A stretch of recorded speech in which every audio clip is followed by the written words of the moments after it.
પાટીદાર અનામત આંદોલન સમિતિમાં હાર્દિક પટેલની સૌથી નજીક કરેલા યુવાન નેતા અલ્પેશ કથિરિયા અને ધાર્મિક માલવિયા ભાજપમાં જોડાઈ ગયા છે। સુરતના વરાછા સ્થિત માનગઢ ચોક ખાતે કાર્યક્રમનું આયોજન કરવામાં આવ્યું હતું, જેમાં સી.આર. પાટીલ, પ્રફુલ પાનસેરિયા સહિતના મોટા નેતાઓ હાજર રહ્યા હતા। સી.આર. પાટીલે ભાજપનો ખેસ પહેરાવીને અલ્પેશ કથિરિયા અને ધાર્મિક માલવિયાનું ભાજપમાં સ્વાગત કર્યું। 2020ની ચૂંટણીમાં પાટીદાર અનામત આંદોલન સમિતિએ કોંગ્રેસને બદલે આપને સમર્થન કરતા સુરતમાં આપનો ઉદય થયો હતો। સુરતમાં પાસના કારણે જ આપનું અસ્તિત્વ બન્યું હતું, પરંતુ હવે શનિવારે પાસના 2 યુવાન નેતાઓ સાથે 200 જેટલા પાસના કાર્યકરો ભાજપમાં જોડાયા છે। ભાજપ પ્રદેશ પ્રમુખ સી.આર. પાટીલની હાજરીમાં વરાછા વિસ્તારના એક સંમેલનમાં પાસના નેતાઓ અને કાર્યકરો ભાજપમાં જોડાયા છે। આગેવાન અને કોંગ્રેસ નેતા હાર્દિક પટેલ ભાજપમાં જોડાયા હતા, ત્યારે આ બંને સાથીઓ ભાજપમાં જોડાશે તેવી અટકળો લગાવવામાં આવી રહી હતી। જો કે ત્યારે તેમણે આપ છોડવાનો ઇનકાર કર્યો હતો। જો કે હવે હાર્દિક પટેલ ધારાસભ્ય બની ગયા છે, ત્યારે હાર્દિક પટેલે જ આ બંને નેતાઓને ભાજપમાં જોડવા માટેનું ઓપરેશન પાર પાડ્યું હોવાનું ચર્ચાઈ રહ્યું છે। નેતૃત્વમાં જે રાષ્ટ્રહિતના નિર્ણયો લેવાઈ રહ્યા છે, ખાસ એમની કોઠાસૂઝ અને કુનેહથી આ દેશના 500 વર્ષ જૂનો ભવ્ય રામ મંદિરનો પ્રશ્ન એમણે જ્યારે સોલ્વ કરી અને આ દેશમાં ભવ્ય રામ મંદિરનું નિર્માણ કર્યું છે, આવી રાષ્ટ્રલક્ષી વિચારધારાથી પ્રેરાઈને આજે અમે ભારતીય જનતા પાર્ટીમાં જોડાયા છીએ। આમ આદમી છોડવાનું કોઈ એવું ખાસ કારણ નહોતું, પરંતુ મેં કીધું એમ કે આ દેશમાં એક પછી એક જે પ્રકારના રાષ્ટ્રહિતના નિર્ણયો લેવાઈ રહ્યા છે, ખાસ કરીને રાજકીય પક્ષો એ ચૂંટણી સમયે અનેક પોતાના વાયદાઓ અને વાતો કરતી હોય છે, પરંતુ આ ભારતીય જનતા પાર્ટીએ આ રાષ્ટ્રની આમ તો સમસ્યા ગણો એવા 2 મુખ્ય મુદ્દા, એક તો કરોડો હિન્દુઓની આસ્થાનું, આ દેશની આસ્થાનું કેન્દ્ર એવું અયોધ્યાનું રામ મંદિર અને કાશ્મીરની 370ની ધારા એ હટાવવાની વાત આ ભારતીય જનતા પાર્ટીના ઉદ્ભવમાં હતી।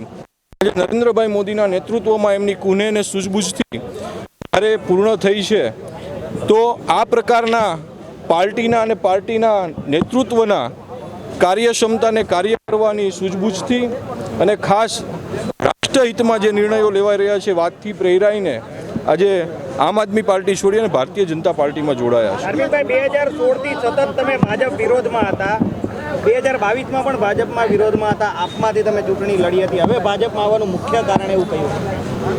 2015થી પાટીદાર સમાજના અનામતની માંગની લડાઈની અંદર જે પણ ઘટનાઓ બની એને લઈ અને સરકાર સામે રાગદ્વેષની ઘટનાઓ ઉદ્ભવી હતી, અને જેના કારણે ભારતીય જનતા પાર્ટીના અમે વિરોધીઓ હોઈએ એ પ્રકારની આખી એક માહોલ આંદોલન દરમિયાન ઊભો થયો હતો। ભૂતકાળની અંદર પણ અમે ભારતીય જનતા પાર્ટીના ગોરધનભાઈ ઝડફિયા હોય કેવા અનેક લોકોના નેતૃત્વમાં કામ કર્યું છે। સાથે સાથે ભારતીય જનતા પાર્ટીની વિચારધારા સાથે જોડાયેલ જે એબીવીપી સંગઠન છે એની અંદર પણ વિદ્યાર્થી કાળમાં અમે કામગીરી કરી છે, પરંતુ અમારા સમાજની માંગને લઈ અને જે વિરોધાભાસ ઊભો થયો હતો અને છેલ્લા 10 વર્ષથી લડાઈના અંતે એમાં ઘણા બધા અંતે અમને સફળતા મળી છે।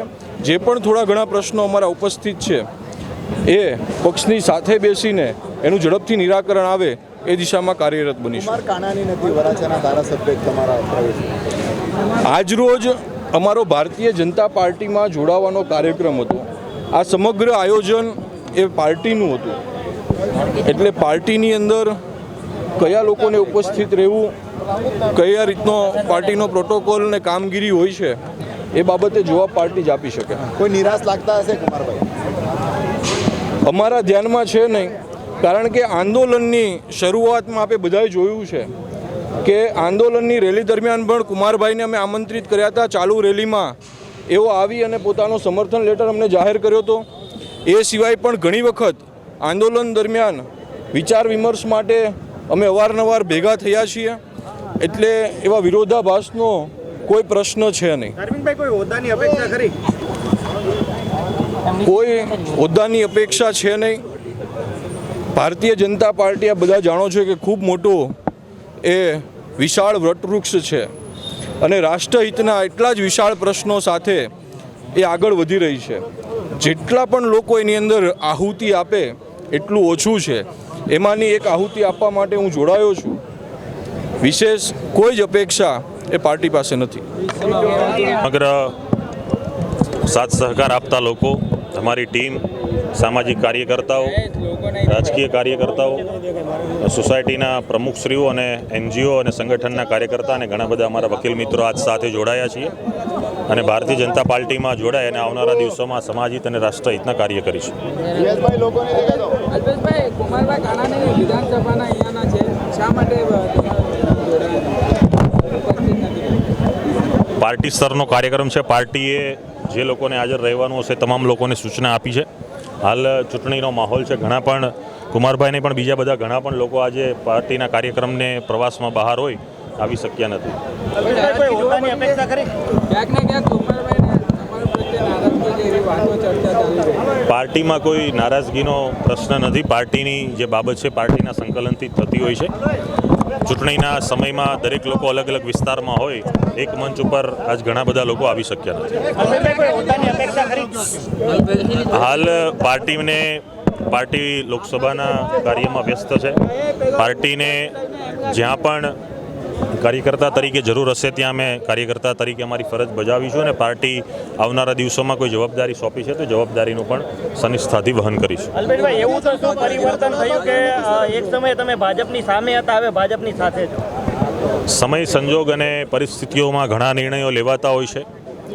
અમારી જે લડાઈ હતી એ લડાઈ અમે સમાજની મજબૂતાઈથી લડ્યા. સમાજને અનામત મળ્યું, સમાજને ઘણા બધા લાભો મળ્યા, સમાજને યોજનાઓનો આ લાભ મળી રહ્યો છે.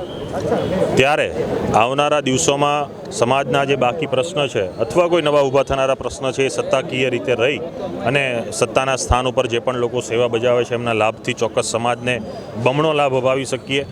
લોકોને બમણો લાભ મળે, અત્યંત છેવાડાના નાગરિકને પણ લાભ મળે એ માટે આ નિર્ણય લીધો છે. આપ છોડવાના કયા કારણો હતા? આપ છોડવાનું કોઈ મારા વ્યક્તિગત કારણો નથી, કોઈ પણ મતભેદ નથી. Reporter Hitesh Prajapati, Janadesh news, Surat.